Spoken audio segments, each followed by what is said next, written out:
నమస్కారం ప్రసాద్. నమస్తే sir. So చూస్తుండగానే డైరెక్టర్ అయిపోయారు, ప్రొడ్యూసర్ అయిపోయారు. సార్ రారాజు చాలా ఎక్స్పెరిమెంటల్ ఫిల్ము. దాని గురించి టీజర్ అవి చూశాను. సార్ సార్ ముఖ్యంగా మహతి సినిమాలో నాకు వేషం ఇచ్చినందుకు కృతజ్ఞతలు. మీరు నటించినందుకు నేను అయ్యయ్యో, నాకు ఒక డైరెక్ట్గా ఒక క్వశ్చన్ అడుగుతాను, చెప్పండి. సార్ చాలామంది కొత్త డైరెక్టర్లు తమే రాసుకొని, తమే స్క్రిప్ట్ రాసుకొని, తమే కథ రాసుకొని, తమే ఆహా ఓహో అనుకొని సార్ తమే రిలీజ్ చేస్తున్నారు కదా ఈ మధ్య చాలామంది. సార్ మా రోజుల్లో మేము కోదండరామరెడ్డి, రాఘవేంద్రరావు వాళ్ళ దగ్గర పనిచేసేటప్పుడు సార్ మాకు ఒక స్టోరీ రైటర్ ఉండేవాడు, ఒక స్క్రీన్ ప్లే రైటర్ ఉండేవాడు, ఒక డైలాగ్ రైటర్ ఉండేవాడు, తర్వాత దర్శకుడు వాటిలో ఏది బెస్టో తీసుకునేవాడు. సార్ ఏది బెటర్ అంటారు? రెండు ఓకేనా లేకపోతే? రెండు ఓకే సార్. అప్పటికే అదే అద్భుతం, ఇప్పటికి ఇది అద్భుతం సార్. ఓకే సార్ నా ఒపీనియన్ ఏంటంటే, ఇప్పుడు తను రాసుకున్న దాన్ని తను చెప్పగలడమైనా, తను తీయగలడమైనా బాగా తీస్తాడని ఒక చిన్న ఒపీనియన్ సార్. ఇప్పుడు వేరే వాళ్ళని మెప్పించి వాళ్ళతోటి చేసే కాకుండా నేను రాసుకున్న కథని నేను ఇమాజిన్ చేసుకుంటూ రాసుకోగలను. నేను చెప్పే విధానంలో మీలాంటి వాళ్ళకి నేను సార్ ఇలా ఉంటుంది ఇలా ఉంటుందని నేను చెప్పగలను.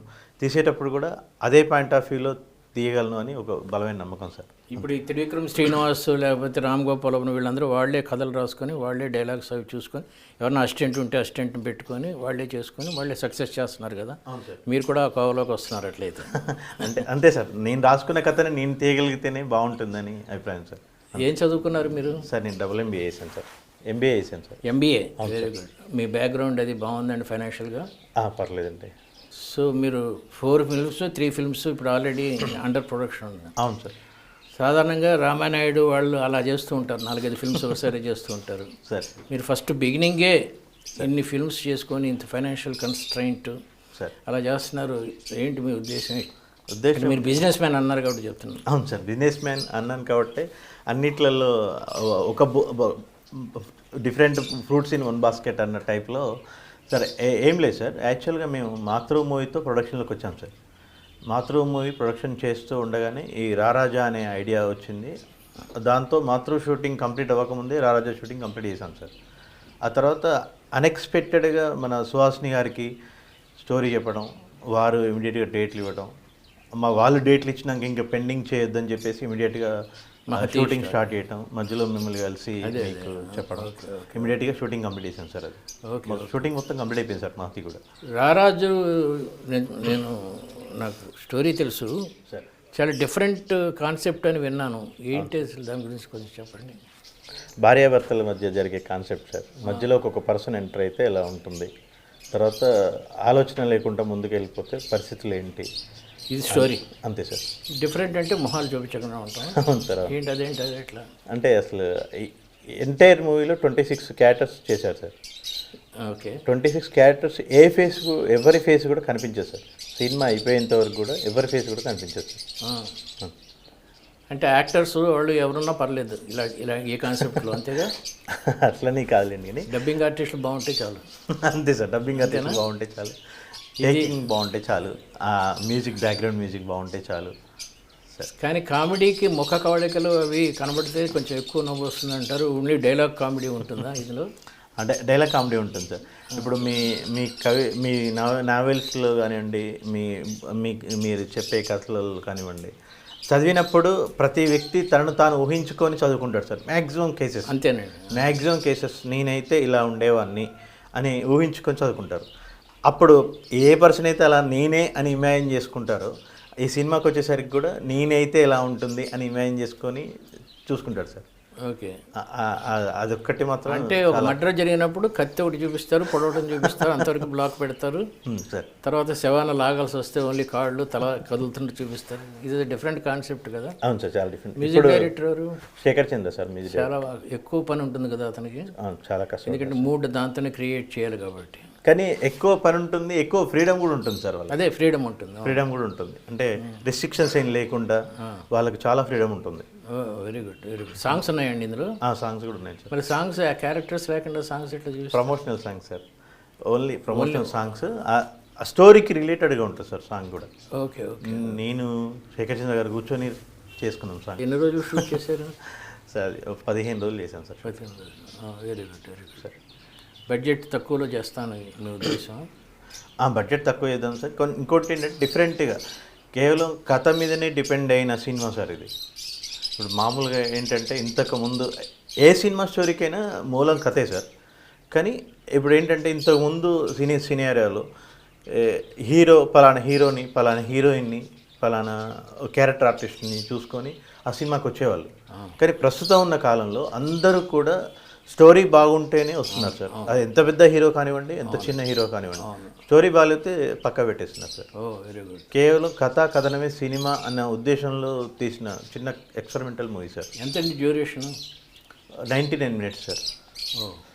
99 minutes, 1 hour 40 minutes అంతే సార్. ఓకే. ప్రమోషనల్ యాక్టివిటీస్ మరి బాగా చేస్తున్నారు. వాల్ పోస్టర్స్ ఎలా వేస్తారు? ఫోటోలు ఉండవు కదా. టైటిల్ అదే సినిమాలో ఉన్న క్యారెక్టర్స్ని ఫోటోలు తీసి వేస్తున్నాం సార్ అంతే. ఓకే. పోస్టర్స్ బాగానే ఉన్నాయి, ప్రమోషన్స్ బాగానే ఉన్నాయి. మొన్న తమ్మారెడ్డి భరద్వాజ గారు కూడా అదే అన్నారు సార్. ఏమని? ఇంతవరకు ఎవరు చేయలేదు ప్రసాద్ ఎక్స్పెరిమెంటల్. 1971లో డ్యూయల్ అనే సినిమా వచ్చింది అనేసరికి కూడా నాకు కూడా తెలియదు సార్. యాక్చువల్గా 1971లో డ్యూయల్ అనే మూవీ వచ్చింది.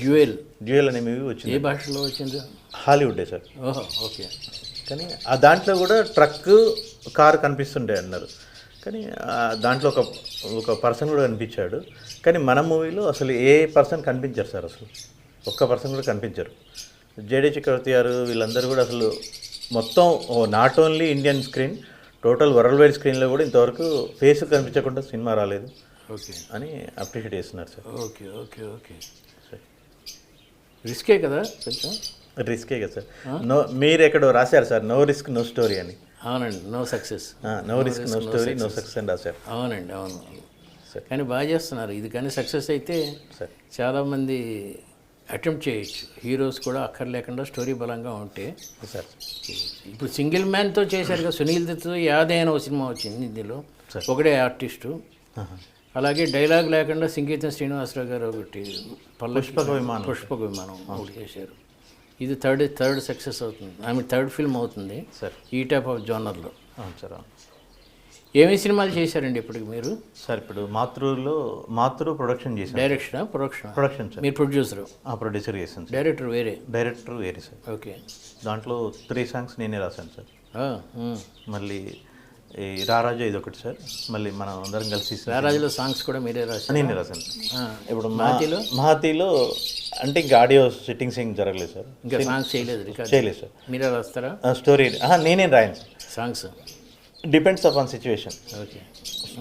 వాళ్ళు మన మ్యూజిక్ డైరెక్టర్లు ఇచ్చిన ట్యూన్ బేస్ చేసుకొని రాయటం కదా సార్. అదేలేండి. స్టోరీ మాత్రం అంతే అయిపోయింది sir. Talkie part completed sir. ఇప్పుడు మీరే సాంగ్స్ రాసి, మీరే డైలాగ్స్ రాసి, మీరే స్టోరీ రాసి, యాక్టర్స్ లేకుండా చేస్తే సినిమా ఫీల్డ్ వాళ్ళు గొడవ పెట్టేస్తారు కదండి. అయ్యో అట్లా ఏం లేదు సార్. ఇంకోటి నేనేదో మార్చాలి కదా, మీ అభిరుచి అంతే సార్. అభిరుచి అంతే. జస్ట్ ఒక ఎక్స్పెరిమెంటల్ లాగా ఇలా కూడా చేయొచ్చు అని చూపించడం కోసం సార్. ఇప్పుడు రారాజులో ఫేసెస్ చూపించాను. ఇలాంటి స్పెషాలిటీ మాతృలో కూడా ఉందా ఏమన్నా? ఏం లేదు సార్. కానీ జేడీ గారు అడిగారు, జేడీ గారి కోసం ఒక స్టోరీ రాసాము. ఆ సినిమా మొత్తంలో కూడా అన్ని క్యారెక్టర్స్ ఏం కనిపించకుండా ఒక జేడీ చక్రవర్తి గారే కనిపిస్తారు. అంటే ఎవరితో మాట్లాడతాడు? అందరితో. మదర్తో మాట్లాడతాడు. మదర్ ఉండదు? మదర్ ఉంటుంది. మదర్ ఫేస్ చూపించాం అంతే. సజెషన్ తీసుకుంటాం. ఓకే. అది టైం పడుతుంది సార్, చాలా టైం పడుతుంది. ఇంకా లైన్ అయితే ఓకే అయింది, కానీ ఇంకా 2 years పట్టచ్చు, 3 years పట్టచ్చు. జేడీ గారి డైరెక్షనా మీ డైరెక్షనా? నా డైరెక్షన్లో జేడీ గారితో యాక్ట్ చేస్తారు ఆయన. యాక్ట్ చేస్తారు. మాతృకి ఇంకా ఏంటండి స్పెషాలిటీస్? మాతృలో అందరు కాస్టింగ్ అంతా పెద్ద కాస్టింగ్ సార్. మాతృలో సార్ ఆమని గారు, రోజాపూలు, మన శ్రీరామ్ గారు, రవి కాలే గారు, దేవి ప్రసాద్ గారు, అందరూ కూడా మంచి కాస్టింగ్. అందరూ కూడా సాంగ్స్ ఉన్నాయి. అందులో కూడా సాంగ్స్ ఉన్నాయి. ఇప్పుడు ఈ పిక్చర్ రారాజులో సాంగ్స్ ఎక్కడ షూట్ చేస్తున్నారా? బయట లొకేషన్స్? లేదు సార్, ఒకటే సాంగ్ అయిపోయింది సార్. ఆల్రెడీ సాంగ్ అయిపోయింది. March 7th రిలీజ్ పెట్టుకున్నాం సార్. మహతిలో సాంగ్స్ ఎక్కడ షూట్ చేస్తున్నారు? ఒకటి కొడైకెనాల్ అనుకున్నాం సార్, సుహాసిని గారిది. ఒకటి లోకల్లోనే, టైటిల్ సాంగ్ లోకల్లోనే ఉంది సార్, సుహాసిని మీద. సుహాసిని మీద బాగా కాదు సార్, సందీప్ మాధవ్ హీరో గారు ఉన్నారు. హీరోయిన్ల మీద లోకల్లో మళ్ళీ ఒకటి మాంటే సాంగ్ ఉంది సార్. ఓకే. ఇప్పుడు 3 సినిమాలు మీరు చెప్పినట్టు 3 సినిమాలు అయినాయి ఇప్పటికి. అవును సార్. ఆల్రెడీ మీరు ఒక సినిమా ప్రొడ్యూస్ చేశారు, 2 సినిమాలు డైరెక్ట్ చేశారు, కొన్ని ప్రొడ్యూస్ కూడా చేశారు. అవును సార్. రెండిట్లో. అవును సార్. మీరు కొత్త డైరెక్టర్లకి ఏమి సజెషన్ ఇస్తారండి? ఏం లేదు సార్, ఇప్పుడు కథ బలంగా ఉండాలి చెప్పారు. కథ బలంగా ఉండాలి సార్. చిలికితే వెంటనే అమృతం రాలేదు సార్. అమృతం రాలేదు. అన్నీ వస్తాయి, చెప్పులు వస్తాయి, బూట్లు వస్తాయి, అన్నీ వస్తాయి, చెత్త వస్తుంది, అన్నీ వస్తుంది. అలాగే కంటిన్యూటీగా కష్టపడడమే ఇంపార్టెంట్ సార్. కష్టపడటం అనే వరుడు నేను కష్టపడడం కదా సార్, తెలివిగా కష్టపడడం, కృషి చేయటం. అవును సార్. కష్టపడటం అంటే ఇష్టం లేనిది చేయటం. అవును సార్, ఇష్టం లేని చేయడం కష్టపడడం. షూటింగ్కి వెళ్తున్నప్పుడు అబ్బాయి ఎందుకు వచ్చినా కూడా అనుకోలేదు కదా సార్. కష్టపడటం అంటే అది. అవును సార్, ఆనందంగానే వెళ్ళారు కదా. ఆనందంగానే వెళ్ళాను సార్. దాంట్లోనే చాలామంది ఏంటంటే సార్, ఇప్పుడు 11 మంది పరుగు పందెంలో 11 మంది పరిగెడుతున్నారు, ఎవరో ఒకరు గెలుస్తారని అందరికీ తెలుసు. అట్లని చెప్పి మిగతా 10 మంది ఆగిపోరు కదా సార్. చివరి వరకు ఆడి పోరాడి ఓడినా కూడా గెలిచిన వాటితోటే సమానం. అవునండి. అక్కడి వరకు పోరాడడం అనేది ఇంపార్టెంట్. అవును, అయిపోయింది కదా ఇంకా నా వల్ల కాదు అని వెనక్కి రావడం కంటే ఇష్టంతో దిగినాం కాబట్టి చివరి వరకు వెళ్ళటమే, ఏ రిజల్ట్ వచ్చినా చేసుకుంటూ వెళ్ళిపోవడమే. ఇప్పుడు మన రారాజా రిలీజ్ పెట్టుకున్నాం సార్. ప్రేక్షక దేవుళ్ళు ఆదరిస్తే హ్యాపీ, ఆదరించకపోయినా నాకు సపోర్టే. సరే, మనం సినిమా ఇండస్ట్రీలో ఉన్నాము, మనం ఒక సినిమా రాసుకున్నాము, తీసాము, బయట ప్రజెంట్ చేయగలిగాము, అది అక్కడ వరకు చాలా హ్యాపీ సార్. చాలు. రిలీజ్ అయితే సగం అంతే, డెలివరీ అయిపోయినట్టు. అంతే కదా సార్. కృషి చేయడం, మీరు అన్నట్టుగా కృషి చేయడం అనేది చాలు, అంతే సార్. ఇప్పుడు రారాజు ఫస్ట్ రిలీజ్ అండి నా ఈ 3 సినిమాల్లో. అవును సార్, రారాజా ఫస్ట్ రిలీజ్ సార్. మేలో మాతృ రిలీజ్, తర్వాత మహతి, సెప్టెంబర్ అక్టోబర్లో మహతి రిలీజ్. మీరు అన్నట్టు ఒక గంపలో 4 పళ్ళు పెట్టుకొని ఒక పండు అమ్మకపోయినా ఇంకో పండు అమ్మకపోతుంది. ఈ డబ్బులు మంచి కాన్సెప్టే. ప్రొడ్యూసర్లకు ఏమైనా ఇలాంటి సలహా ఏమైనా ఇస్తారా? ప్రొడ్యూసర్లకు సలహా ఇచ్చేంత పెద్దవాడిని కాదు. మీరు 4 ఫిల్మ్స్ చేసిన ప్రొడ్యూసర్ ఒకటేసారి ఫస్ట్ 4 ఫిల్మ్స్ చేసినప్పుడు నాకు తెలిసినంతలో సినిమా చరిత్రలో ఎవరు లేరండి. లేరు, ఒప్పుకుంటారు కదా, ఎవరు లేరు నాకు తెలిసినట్టు. 4 ఫిల్మ్స్ చేసేవాళ్ళు ఇప్పుడు అరవింద్, రామనాయుడు వాళ్ళు చేసి ఉంటే ఇప్పుడు చేసి ఉంటారు. కానీ ఫస్ట్ స్టార్ట్ చేయటమే ఏదో కొంచెం డబ్బులు పట్టుకొచ్చి ఒక పిక్చర్ చేసి హిట్ ప్రొడ్యూసర్ అలాంటి వాళ్ళు ఉన్నారు. కానీ 4 ఫిల్మ్స్ ఒకటేసారి చేసిన వాళ్ళు మీరు ఒక్కరే నాకు తెలిసినంతలో. ఆ అనుభవంతో ఏమైనా కష్టాలు పడ్డారు ఫైనాన్షియల్గా? రాత్రి వడ్డీలు లేక మా పెద్ద నాకు తెలిసిన పెద్ద ప్రొడ్యూసర్స్ చాలా కష్టపడ్డారు ఒక స్టేజ్లో. అలాగే ఏమైనా కష్టాలు పడ్డారు? ప్రొడ్యూసర్కి ఏమి ఇస్తారు మీ అనుభవంతో? కష్టాలు చాలా పడ్డాను సార్. టోటల్గా మాకు నా ఫ్యామిలీ సపోర్ట్ బాగుంది సార్. మా అమ్మగారు, నాన్నగారు, మా మామయ్యలు వాళ్ళందరూ బిజినెస్లో, అందరు బిజినెస్ ఉన్నారు. వాళ్ళ సపోర్ట్, మోరల్ సపోర్ట్ బాగుంది సార్ నాకు. ఓకే. నేను సలహా ఏం కాదులేండి, కానీ నేను ప్రొడ్యూసర్లు వాళ్ళకి నాకు అర్థమైన విషయం ఏంటంటే సార్, ప్రజెంట్ ఉన్న సిచ్యువేషన్లో ప్రొడ్యూసర్ని బ్లేమ్ చేస్తున్నారు చాలామంది ఇండస్ట్రీలో. దీనికి ఇప్పుడు ప్రొడ్యూసర్ అనేవాడు ఏదైనా ఉందంటే ఆయన ఓన్లీ ఎంజాయ్మెంట్కి అనే ఫీల్ సార్. నేను ఓపెన్ చెప్తున్నాను, కొంతమంది ఉన్నారండి అలా చేసి బ్లేమ్ చేసి వదిలిపెట్టడం తప్ప ఎక్కడ ఏం లేదు సార్. యాక్చువల్గా ఏంటంటే ఇంతమందికి ఫుడ్ పెడుతూ, ఇన్ని కుటుంబాలని పోషిస్తూ, లైఫ్ని, ఫ్యామిలీస్ని అన్ని రకాలుగా సాక్రిఫైస్ చేస్తూ ఉన్నా కూడా సార్, ఇప్పుడు మనం మాట్లాడుకుందాం సార్, ఒక 10 సినిమాలు తీసుకుంటే డైరెక్టర్ల పేర్లు తెలుసు, హీరోల పేరు తెలుసు, ప్రొడ్యూసర్ల పేర్లు ఎంతమంది తెలుసు సార్? ఆడియన్స్ తెలియదు. టోటల్గా దీనికి మూలం ప్రొడ్యూసరే కదా సార్. అవునండి. అదొక్కటి కోల్పోతున్నాను, చిన్న బాధ ఉంది సార్, అంతే. దానికి ఏం చేయాలి మరి? ఏం లేదు సార్, ఇప్పుడు డెసిషన్ కూడా అవతల చేతిలోనే వెళ్ళిపోతుంది. మీరు న్యాచురల్లీ పెద్ద హీరోలు అయితే అసలు వాళ్ళ చేతిలో అదొక్కటి కొంచెం నాకు కొంచెం ఇబ్బందికరంగా అనిపిస్తుంది. కానీ వాళ్ళకి మనం చెప్పేంత లేదు కదా సార్, నేను బాధ చెప్తున్నాను అంతే. ఇప్పుడు మీరు అన్నారు సార్, ఇంత పుస్తకంలో తన జీవిత చరిత్ర రాసే పెన్ను వేరే వాడి చేతిలో పెట్టద్దు, స్క్రీన్ ప్లే ఇంకోటి చేతిలో పెట్టద్దని రాశాను. అవును, కరెక్టే. ఇంకోటి చేతిలో పెట్టద్దు. అవును. అలాగే మనం తీసుకోవాల్సింది ఫైనల్ స్టోరీ, నచ్చాల్సింది ప్రొడ్యూసర్ సార్. ఫస్ట్ సినిమా తీయాలంటే అక్కడి నుంచి తను నచ్చిన స్టోరీని ఇన్వెస్ట్మెంట్ చేయడానికి రెడీ అయిన ప్రొడ్యూసర్ మిగతా విషయం డెసిషన్ తీసుకొచ్చేసరికి నీరు గారిపోతున్నారు. అదొక్కటి కొంచెం నాకు బాధ అనిపించేది. దర్శకుడు డామినేషన్ కూడా ఎక్కువ ఉంటుందండి. హీరో డామినేషన్, పెద్ద హీరోలు అయితే హీరో డామినేషన్. అదే అంటున్నాను సార్, స్టోరీ ఫైనలైజ్ చేసి డబ్బులు పెట్టడానికి రెడీ అయిన ప్రొడ్యూసర్ రిమైనింగ్ డెసిషన్ తీసుకోలేకపోతున్నాడు అని కొంచెం బాధ సార్. అవును. ఇప్పుడు మీకు ఈ 3 సినిమాల్లో అది ఆ ప్రాబ్లమే వచ్చిండదు. మీరే హీరో, మీరే అయ్యగారు పెళ్ళికొడుకు అయ్యగారు అన్నట్టు మీరే చేస్తున్నారు కాబట్టి ఫిల్మ్. బట్ మహతిలో చేసినప్పుడు నాకు వచ్చిన అనుభవం ఏంటంటే, నేను షూటింగ్ అయిపోగానే ఆ కవర్ తీసుకొచ్చి ఇవ్వటం, మామూలు రెమ్యునరేషన్ కొంచెం ఎక్కువ చెప్పినా మీరు బేరం ఆడకుండా ఓకే అంటాం.